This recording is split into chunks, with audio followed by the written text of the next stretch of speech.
मेरा नाम रीना है और मैं 21 साल की हूँ। जब मैं छोटी सी थी तभी मेरे माँ बाप इस दुनिया को छोड़ के चले गए थे। मैं अपने माँ बाप की इकलौती संतान थी, इसलिए मेरे मामा ने मेरी परवरिश की जिम्मेदारी ले ली।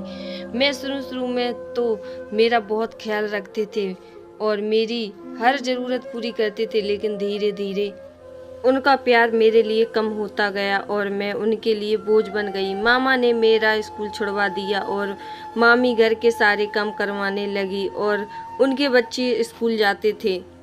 मैं पहले बहुत रोती थी, फिर मुझे इसकी आदत सी हो गई। मैंने रोना धोना सब छोड़ दिया और सारा दिन घर के काम चुपचाप करती रहती। वह लोग तो मुझे नौकरानी ही समझने लगे थे, क्योंकि उन्हें मुफ्त की नौकरानी मिल चुकी थी। फिर एक दिन मुझे पता चला कि मामा मेरी शादी करने वाले हैं। मैं हैरान हो गई कि मामा मेरी शादी क्यों करना चाहते हैं और मेरी शादी से इतना खुश क्यों हैं। मैं तो उनकी मुफ्त की नौकरानी हूँ, उन्हें मेरी शादी करके क्या मिलेगा। फिर मैं चुप हो गई और सोचने लगी कि शादी के बाद मुझे इस नर्क से छुटकारा मिल जाएगा। शादी वाले दिन जब मेरा पति कमरे में दाखिल हुआ तो वह नशे में चूर था।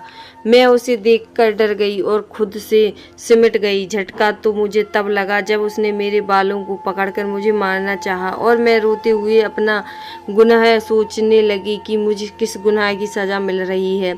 मामा के बातों के बार में मुझे जख्मी किया जाता था और दिमागी तौर पर मुझे मारा जाता, लेकिन यहाँ पर तो मुझे जिस्मानी तौर पर तकलीफ दी जा रही थी।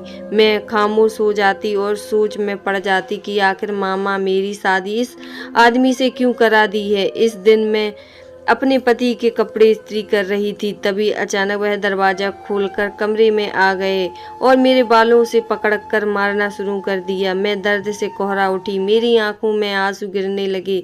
तभी वह बोले, यह रोने का ड्रामा मेरे सामने मत किया करो, मैं तुम जैसी औरतों को अच्छी तरह से जानता हूँ। मैं हैरान हो गई कि वह मुझे औरत कह रहे थे, लेकिन उनके कहने का मतलब मैं ना समझ सकी और वह गुस्से में वहां से चला गया। मैं जब भी उससे इस मारपीट की वजह पूछती लगती तो मेरी हिम्मत जवाब दे देती। शादी को कई साल होने के बाद भी मैंने उस शख्स के चेहरे पर मुस्कुराहट नहीं देखी थी।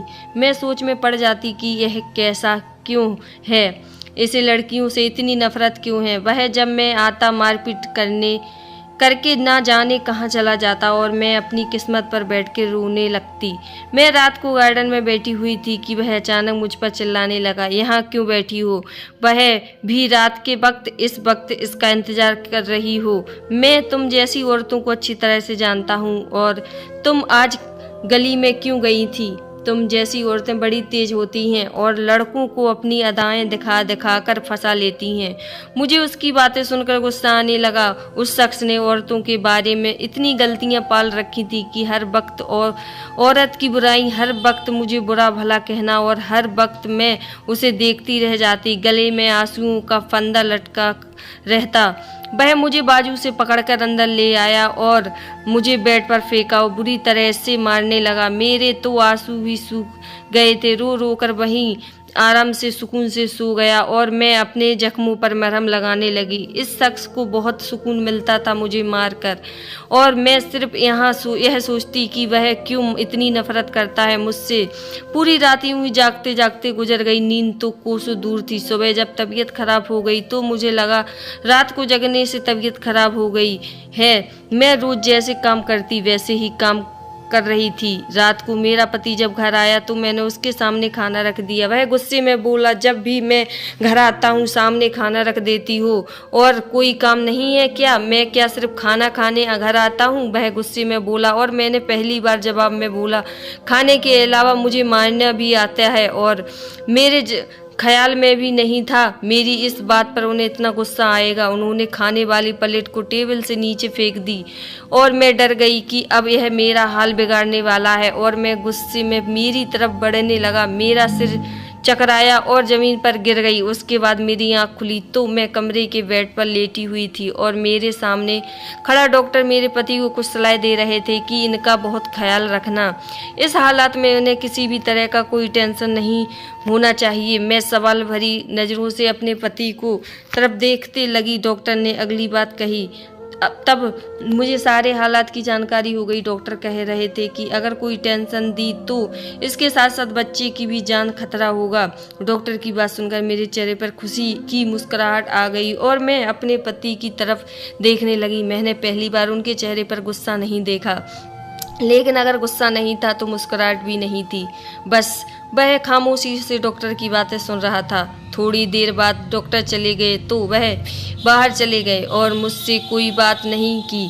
मेरी मुस्कुराहट एकदम सिमट गई और मैं बिना वजह अपने हाथों को देखने लगी कि मेरे हाथों की लकीरों में शायद कोई खुशी की लकीर नहीं है। मैंने अपने गिरने वाले आंसू पोंछ दिए और सोचने लगी कि मामा के घर में और इस घर में कितना फ़र्क था। कुछ ज़्यादा फ़र्क नहीं था। मुझे यह जानना था कि मामा मेरी शादी इससे क्यों करवाई थी जो शख्स औरत जात से नफरत करता है, और नफरत क्यों करता है। मैं पूछती तो किससे, मैं तो किसी को जानती तक नहीं थी। आखिर कौन मुझे बताया इस शख्स के बारे में। यह तो अकेला है, ना किसी कोई माँ, ना बाप, ना बहन, ना भाई, सिर्फ एक ही यह जालिम शख्स। पर मैं खुश थी, कोई तो था मेरा, चाहे जैसा भी हो। यह सोचते सोचते कब मैं सो गई मुझे पता कुछ मालूम नहीं पड़ा। सुबह जब आँख खुली तब मेरे पति घर पर मौजूद नहीं थे। मैं उठी और फ्रेश हुई। अभी मैं नाश्ता करने की ही वाली थी कि गीता आ गई। मैं हैरान हो गई कि क्योंकि पहली बार कोई औरत मेरे घर आई थी। उसने मुझे बताया कि मैं पास वाले घर में रहती हूँ और फिर अजीब सी बात कह गई। बोली, बहन अपने पति को अपने काबू में रखो। इतना कहकर वह जाने लगी और मैं हैरानी से उसे जाते हुए देखने लगी और सोचने लगी कि मेरे पति ने ऐसा क्या कर दिया जो मैं उसे काबू में रखूं। जिंदगी यूं ही चल रही थी कि बहुत दिन हो गए थे कि पति ने मुझ पर हाथ उठाना छोड़ दिया था और वह खुद भी गुमसुम सा रहता था। पर यह मेरी हैरानगी ज़्यादा दिन ना टिकी। अगले ही दिन उसने मुझे थप्पड़ मार दिया और मैं कर भी क्या सकती थी। बिना मतलब शक या गुस्सा और बिना मतलब मुझे जलील करना शायद उसे आनंद देता था। मैं उसके साथ इतने दिन गुजारने के बाद भी उसे समझ ना सकी वह क्या है। मैं रात के वक्त गार्डन में टहल रही थी। अभी तक मेरे पति घर नहीं लौटे थे। मुझे नींद आने लगी तो मैं अब कमरे में चली गई, पर मैं उनके आने से पहले सो गई भी नहीं सकती थी, इसलिए वैसे ही बैठकर अपनी बीती हुई जिंदगी के बारे में सोचने लगी। मुझे तो याद भी नहीं आया कि मैं कब खुलकर मुस्कुराई थी। अचानक से दरवाज़ा खुला। मुझे लगा मेरे पति आ गए। मैं बड़ी मुश्किल से बेड से उठी और सामने किसी अनजान शख्स को देखकर मेरे रोंगटे खड़े हो गए।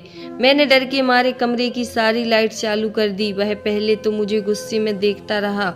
उसकी आंखें गुस्से में लाल हो गई थीं। अचानक उसका गुस्सा गायब होने लगा। वह पीछे कदम से कमरे के बाहर निकल गया। मैं भी उसके पीछे गई तो वहां बिना रुके ही चला गया। इस दौरान मेरा पति भी घर पर आ गया। उसने मैं कुछ पूछती उससे पहले उसने मुझे पूछा यह कौन था। उसके चिल्लाकर पूछने से मुझे मेरी जान जाती हुई महसूस हुई। मैंने ना में सिर हिलाते हुए कहा, मैं नहीं जानती। मगर मेरे पति ने एक ना सुनी और एक ऐसा जोरदार थप्पड़ मेरे गालों पर मारा कि मेरी आंखों के सामने अंधेरा छा गया। वह चिल्ला कर मुझे भला बुरा कहने लगा। शायद वह होश में नहीं था। वह मुझे बुरी तरह मारने लगा। उसने मुझे बोलने का मौका तक नहीं दिया और खुद ही बोल गया, तुम जैसी लड़कियों के ना जाने कितने यार होते हैं, ना जाने किस किस के चक्कर लगाया होगा तुमने। उसने मेरी बाहों से पकड़कर मुझे घर से बाहर निकाल दिया और गुस्से में कहा, इस घर के दरवाजे तुम्हारे लिए हमेशा के लिए बंद हो गए। जहाँ मर्जी चली जाओ। मैं कहाँ जाऊँगी? मैंने रोते हुए पूछा। अपने उसी यार के पास चले जाना, लेकिन यहाँ दोबारा कदम मत रखना। उसने इतना कहकर मेरे मुंह पर दरवाज़ा बंद कर दिया और मैं रोती रही। दरवाज़ा खटखटाती रही, लेकिन दरवाज़ा नहीं खुला और ना ही मेरे लिए खुलना था। मैं सड़कों पर दर फिरने लगी। कहाँ जा सकती थी? मामा के घर भी नहीं जा सकती थी, क्योंकि उस घर में जाने से अच्छा मैं मर जाती। मगर मैं अपने साथ साथ एक नन्ही सी जान को नहीं मारना चाहती थी। और एक रात को नन्ही सी जान इस दुनिया में आ गई। मैं उसका और अपना पेट पालने के लिए सारा दिन लोगों से आगे हाथ फैला फैला कर भीख मांगती, लोगों को ठोकरें खाती। मेरा बेटा सारा दिन रोता रहता, मैं उसे देखकर ना जाने किस दर्द से गुजरती, रोज मर मर कर जीती। अब मुझे अपनी सांसें बंद लगने लगी थी और मैं अपने बेटे को सीने से लगाकर सड़कों पर फिरती और उस इंसान को बद्दुआ देती। ना जाने वह कौन था और क्यों मुझे इस तरह से बर्बाद करके चला गया। मुझे अपने पति की याद आती, जैसे भी था उसके साथ एक छत के नीचे से कम महफूज तो थी। अचानक बहुत जोरों की बारिश होने लगी, तभी लोग वहां से कहीं ना कहीं जाने लगे। मेरा बेटा ठंड से बुरी तरह कांपने लगा, उसे सीने से लगाकर बारिश से बचने की कोशिश कर रही थी। मेरे बेटे का बदन बुखार से तप रहा था। मैं उसे चूम रही थी कि अचानक कोई मेरे सामने आकर खड़ा हो गया। मैंने नजरें उठाकर देखा तो आदमी की तरफ नफरत भरी निगाहों से देखा। तन बदन में आग लग गई। वह मुझे बड़े आराम से कहने लगा, उठो मेरे साथ चलो, और उसने मेरे हाथ से मेरे बेटे को पकड़ लिया। मैंने गुस्से में वह कहा, तुम कौन हो और क्यों चलूं तुम्हारे साथ। मैंने उसके अपने बेटे को वापस ले लिया। वह कहने लगा, मुझसे बात में झगड़ा कर लेना, तुम्हारे बेटे को बुखार है, अगर इसकी ज़िंदगी चाहती हो तो उठाओ और चलो मेरे साथ। मैंने उसको रोते बिलखते बेटे को देखा और उसके साथ चल पड़ी। वह मुझे अपने घर ले आया। वह घर कम महल ज्यादा लग रहा था। मैंने परेशान होकर उसकी तरफ देखा और गुस्से में कहा, क्यों मुझे बर्बाद किया, क्या बिगाड़ा था मैंने तुम्हारा, तुमने मुझे बर्बाद किया। खुशियाँ तो मेरे जीवन में पहले ही नहीं थी, पर तुमने भी मुझसे कहीं का ना छोड़ा। मैंने उसका गिरेबान पकड़ा और उसे पूछने लगी, मगर वह कुछ बोले बिना आराम से वहाँ से चला गया। थोड़ी देर बाद फिर वापस आया, मुझे कपड़े दिए, बोला अपने कपड़े और अपने बेटे के कपड़े बदल लो। अपने भी कहकर रुका नहीं, वहां से चला गया। मैंने हम दोनों के कपड़े बदल लिए और अपने बेटे को सुलाने लगी। थोड़ी देर बाद वह फिर आया और बोला, मेरा नाम संजय है। मैंने गुस्से में कहा, आपका नाम क्या करूं, आप मेरे साथ चलिए, मेरे पति को बताइए कि हमारे दरमियान ऐसा कुछ नहीं है जो अपनी समझ रखा है। मैं उसका हाथ पकड़कर उसे बाहर की तरफ खींचने लगी, मगर वह खड़ा रहा और बोला, तुम्हारा पति दुनिया में नहीं है, वह खुदकुशी कर चुका है। वह इतने आराम से बताने लगा कि मुझे यकीन नहीं हो रहा था। मैं बोली, तुम झूठ बोल रहे हो, और मैं उसके गले को जोरदार थप्पड़ मार दिया, लेकिन वह कुछ ना बोला, सिर्फ इतना बोला कि तुम शादी कर लो। उसकी बात सुनकर मुझे गुस्सा आया, तो मैं बोली, तुम कौन होते हो मेरी जिंदगी का फैसला करने वाला, क्या करना है चाहिए और क्या नहीं अच्छे से पता है। तुमने मेरी जिंदगी बर्बाद कर दी, मैं तुम्हें कभी माफ नहीं करूंगी। मैंने जाने उसे गुस्से में कितनी कड़वी बातें सुना डाली, लेकिन वह हैरान थी कि फिर से वह इंसान बिना कुछ बोले चला गया। दिन गुजरने लगे, वह इंसान बेटे से बहुत मोहब्बत करने लगा, उस खिलाता, उसके लिए खिलौने लाता और मैं अपने बेटे को उसे दूर रखती। वह मुझे एक ही बात कहता, शादी कर लूँ, मगर मैं उसकी बात का जवाब ना देती और अक्सर तन्हाई में रोता हुआ भी देखती। वह बहुत कम मुस्कुराता। वह कहता, तुम किसी और से शादी नहीं कर सकती तो तुम्हें मुझसे शादी करनी होगी। मैं ऐसे ही तुम्हें साथ नहीं रख सकता, और अगर तुम कहीं और जाना चाहती हो तो जा सकती हो। इस बात को सुनने के बाद मन में मामा का ख्याल आया, मगर मैं वहाँ भी नहीं जा सकती। मैं उसके साथ शादी करने को तैयार हो गई। जब उसकी और मेरी शादी हो गई और अक्सर उससे गुस्से में पूछती कि उस रात तुम मेरे घर क्यों आए थे, पर मुझसे जवाब उसकी नज़र में शर्मिंदगी नज़र आती है। वह कोई जवाब ना देता। एक दिन मैं अचानक सीढ़ियों से गिर गई। उसके बाद वह मेरा बहुत ख्याल रखने लगा। पूरी तरह रात मेरे पास बैठा रहता, मेरे बेटे को खाना खिलाता। मैंने उसे बेबसी से कहा, प्लीज़ मुझे भगवान के लिए सब कुछ सच सच बता दो। वह नज़रें झुकाकर बोला, तुम्हारे पति को लड़कियों से नफरत थी क्योंकि उसे किसी लड़की ने धोखा दिया था। फिर तुम्हारे पति ने तुम्हारे मामा से तुम्हें खरीदा और अपना सारा गुस्सा तुम पर निकालता था। एक दिन ऐसे ही मेरी उससे किसी काम की वजह से झगड़ा हो गया, क्योंकि वह मेरे पास ही काम करता था।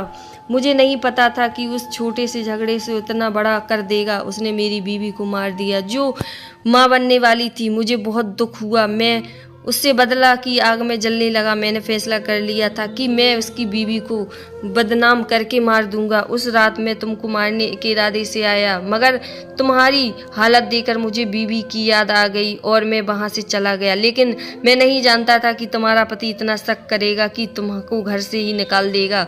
मुझे कहीं सुकून नहीं मिल रहा था। मैं गरीब की मदद करता था। मैं अक्सर तुम्हें देखता और सोचता कि मैंने इसे कहीं का नहीं। फिर मुझे याद आ गया और मालूम पड़ा कि तुम्हारा यह हाल मेरी वजह से हुआ। मेरी समझ में नहीं आ रहा था कि मैं किस मुंह से तुम्हें माफ़ी मांगूं।